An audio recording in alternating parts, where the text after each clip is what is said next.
Hi, I'm Pat Freeman with Globe Manufacturing Company, and I'm talking to Karl Beeman of Karl Beeman Inc. And we are talking about the presentation you just gave on NFPA 1851. And basically, Karl, you're considered an expert in the area.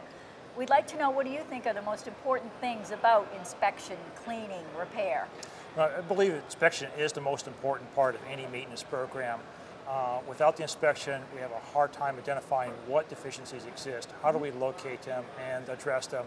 So inspections, to me, are the key core of any maintenance program. And within that, there are 3 inspections. All 3 are equally important. We can't take away from any one. And the 3 are the routine. Why is that important? Well, it's because it's performed by the end user, the firefighter themselves. They become an active part. Next step up would be the advanced. This is done at a higher level by someone who is more specially trained, looking for something different. For example, we're going to take the elements apart. In the routine, we do not do that. So it's a different level of inspection. 2 uniquely different concepts. Can't take one away and say the other one's more important. I see. The third one would be the complete inspection. This is relegated to the jacket and trouser elements only, but it requires the disassembly of the liner component, and we're looking for, again, discrepancies within that liner component that need to be done. So I can't say any one part is more important than the other. Each one has a mission, but the inspections overall are core to any maintenance program. Tell me about the cleaning briefly. What are the requirements as far as cleaning? Again, there are 3 levels of cleaning, all 3 uniquely different. All 3 carry an important role. For example, routine cleaning is done by the end user. In the past, they have not done this, but it's done to minimize the cumulative effects of soiling on the ensemble between the next level, which would be advanced. Advanced is a thorough cleaning, like the advanced inspection. We're taking the element completely apart.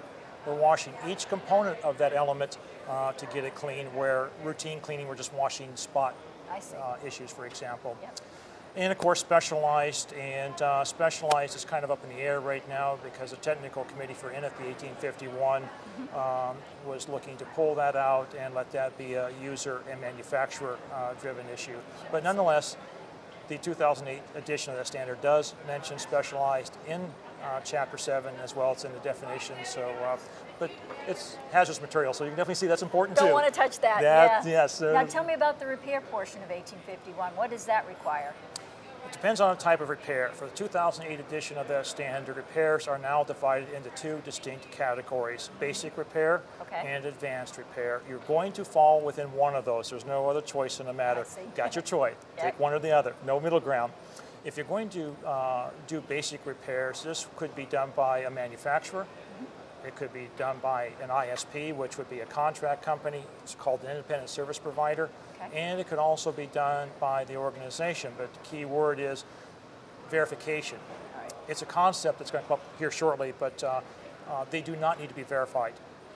To do basic repairs. Right. Yes. Now, if you're not sure what a basic repair is, I always tell people, go to Chapter 8 of the 2008 edition of the standard, and it identifies basic repairs.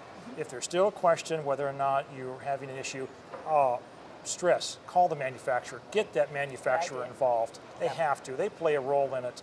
You may find out that even though the standard says that the manufacturer may still feel uncomfortable with you doing that repair and will preclude you from doing that repair. So now the advanced repairs, this is a higher level of repair. You're now talking repairs, for example, into major A seams or major B seams. And that said, it requires skill and training. So now we're going to put together a formal testing and inspection program referred to as the verification program. It is identified in Chapter 11 of the NFPA 1851 standard. And who has to be verified? If you're going to perform advanced repairs, you have to be verified. It could be an organization. It could, again, be the ISP. But the manufacturer could also do this and, of course, not have to be verified because they're already certified Let's ISO. Hope they know what they're doing. Yes, we hope they know what they're doing. But if you are indicating that you cannot use the manufacturer, do not want to use the manufacturer, your options are internal, if you're verified, or an ISP. Again, they have to be verified if they're going to perform major repairs. But again, the same rule with the routine, if in doubt, call that manufacturer. I just cannot stress that enough. In fact, I would hint to people, always get that manufacturer involved if you're doing repairs. Great. Let me ask you this. You've been a big help. Would you mind giving us your email address if people wanted to get a hold of you directly? Yes, it's Karl with a K, K-A-R-L, okay. at karlbeeman.com. So it's easy, and my benchmark is if I can't remember that, I retire. Well, Karl, thank you so much. You're welcome. It's been a real pleasure. Nice talking to you.